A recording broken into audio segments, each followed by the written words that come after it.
Hello friends, यदि आपने कोई आवासीय प्लॉट खरीदा है, उसका सेक्शन 143 या सेक्शन 80 हो गया है और कोई भी आपसे एडवोकेट या मान लीजिए कोई अन्य व्यक्ति जो है प्रशासनिक, वो आपसे ये कह रहा है कि अब दाखिल खारिज नहीं होगा, तो इस पर क्या कानून है वो आप जान लीजिए। एक चीज़ मैं आपको और बता दूं, यदि आप कोई लीगल एडवाइस लेना चाहते हैं या मान लीजिए उत्तर प्रदेश में आप प्रॉपर्टी खरीद रहे हैं तो डॉक्यूमेंट्स वेरिफिकेशन कराना चाहते हैं, जैसे डबल रजिस्ट्री तो नहीं, ज़मीन सरकारी तो नहीं, उसका म्यूटेशन हो गया कि नहीं, लोन तो नहीं, आदि आप करवा सकते हो। कॉन्टैक्ट नंबर हमारा वीडियो की डिस्क्रिप्शन में आपको मिल जाएगा। साथियों, सबसे पहले बात करेंगे सेक्शन 143 यानी कि सेक्शन 80। सेक्शन 80 143 जो होता है ये लैंड यूज चेंज होता है, यानी कि अब आप कृषि में नहीं, अब आप गैर कृषि कार्य इस पे करेंगे। इसका बाकायदा एक आदेश होता है कोर्ट द्वारा, ठीक है। और कई लोगों का मानना है कि अगर मान लीजिए सेक्शन 80 का आदेश हो गया तो ज़मीन का दाखिल खारिज जो है वो होता नहीं।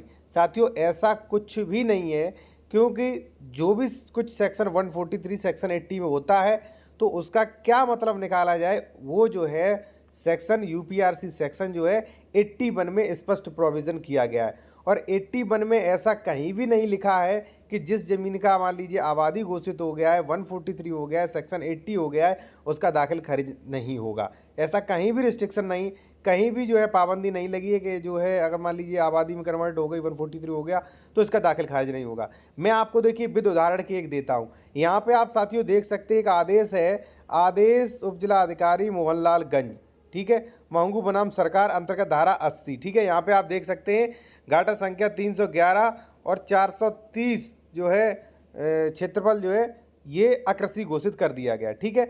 अब आप देख सकते हैं अकृषि घोषित होने के बाद भी देखिए ये आदेश हुआ 2022 में, 2023 में जो ज़मीन बेची है उसका भी म्यूटेशन हुआ है प्लॉट के रूप में, सबका म्यूटेशन हुआ है। आप चाहो तो ये हमसे पीडीएफ के रूप में भी आप ले सकते हो ये आदेश, ठीक है। सेक्शन 81 का पीडीएफ ले सकते हो। दूसरी बात, अगर मान लीजिए आप कोई लीगल एडवाइस लेना चाहते हैं, आप उत्तर प्रदेश से कोई भी ज़मीन का डॉक्यूमेंट्स आप दिखवाना चाह रहे हैं, चेक करवाना चाह रहे हैं, तो वो भी आप करवा सकते हो। साथियों, कॉन्टैक्ट नंबर हमारा वीडियो की डिस्क्रिप्शन में मिल जाएगा। कहीं भी ये रिस्ट्रिक्शन नहीं लगा है कि अगर मान लीजिए 143 या सेक्शन 80 हो गया तो अब आपका म्यूटेशन नहीं होगा। अगर ज़मीन फ्री होल्ड है तो वहाँ पे खतौंडी मेंटेन होना जरूरी है साथियों, ठीक है। अगर कोई भी एडवोकेट आपसे कह रहे हैं तो यानी कि वो लापरवाही कर रहे हैं, ठीक है, वो कानून नहीं जानते, ऐसा आप समझ सकते हो।